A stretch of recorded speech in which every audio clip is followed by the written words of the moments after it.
សួរថាតើស្អីគេទៅឡាយឆ្លងវាជាមួយដល់អាហ្នឹងដូចជាយើងសួរថាតើឡានគឺជាអីអញ្ចឹងដល់ពេលយើងព្យាយាមផ្ដល់និយមន័យថាឡានជាអីយើងប្រហែលជាគិតថាជារបស់ដែលយើងអាចជិះបានមានកង់4អីជាដើមអញ្ចឹងទៅដូចគ្នាដែរ LLM គឺមាន parameters ដែលវាជាលេខហើយនឹងមាន script មួយដែលយើងអាចដំណើរការតួលេខទាំងអស់នេះដើម្បីធ្វើប្រមាណវិធីទៅបញ្ចេញជារបស់មួយដែលយើងអាចមើលយល់មនុស្សយើងមើលយល់បើនិយាយឲ្យចំទៅគឺអត្ថបទដែលថាយើងឲ្យជាសំណួរជាអត្ថបទហើយយើង run script ហ្នឹងទៅ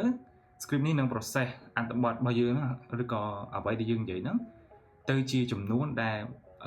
អាចធ្វើប្រមាណវិធីជាមួយ parameter បានបន្តមកទៀតបាន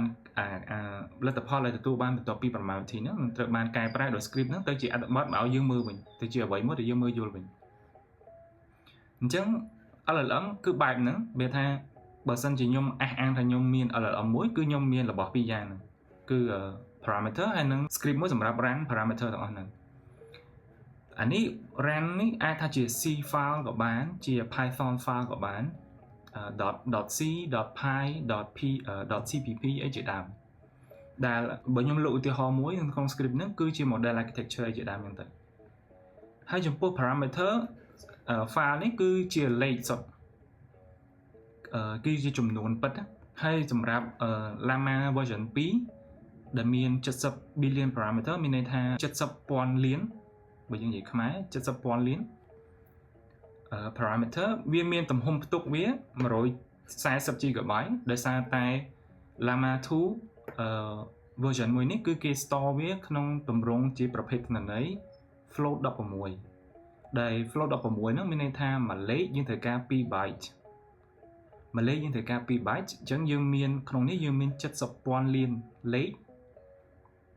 អញ្ចឹងមានន័យថាយើងយក2 byte គុណនឹង70,000 លានទៅយើងទទួលបាន140,000 លាន byte ដែលយើងបកស្រាយទៅជាទំហំផ្ទុកគឺ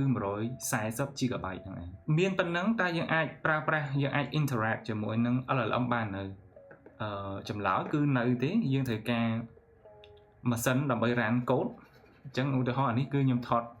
set up របស់ខ្ញុំអញ្ចឹងមានឧទាហរណ៍ដូចជាយើងមាន Mac mini មួយអញ្ចឹងទៅយើងមាន screen ដើម្បីឆ្លើយឆ្លងអញ្ចឹងទៅហើយយើងមាន keyboard ដើម្បីផ្ដល់អ្វីដែលយើងចង់និយាយប្រាប់ LLM យើងវាយជាអត្ថបទជាដើមហើយនឹងយើងត្រូវការមួយទៀតនោះគឺ chat interface ដែលឧទាហរណ៍ដូច ChatGPT យើងចូលទៅ chatgpt.com ទៅវាមាន interface នៅលើ browser ដែលយើងអាចវាយអត្ថបទទៅហើយ chat អត្ថបទនោះនឹងបញ្ជូនទៅ ChatGPT ហើយ ChatGPT process ឆ្លើយមកយើងវិញតាមរយៈ interface មួយហ្នឹង